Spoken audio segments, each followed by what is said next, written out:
Herkes elədiyini almamış bu dünyadan getmiş. Almayanda da balasının qabağına çıxardı.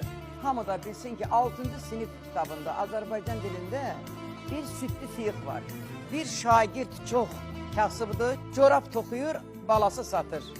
Uşaq heç nədən dolana bilmir. Müəlliməsi bir gün dərsdən çıxanda görür uşağın əlində çoxlu corab var. Deyir, niyə bu corabları satmamısan? Deyir, müəllimə yaydı, corab getmir. Müəllim uşağı aparır evə, corabları götürür. Deyir, südlü sıyıq var, otur, ye get. Uşaq yeyir, gedir, şans olur, uşaq ürək carrağı olur. Asiyentə gəlir kəkir, bir xəstə gətiriblər, qocadır, ödəməsini eləyə bilmir, amma ölür. Gəlir, gör ki, müəlliməsidir.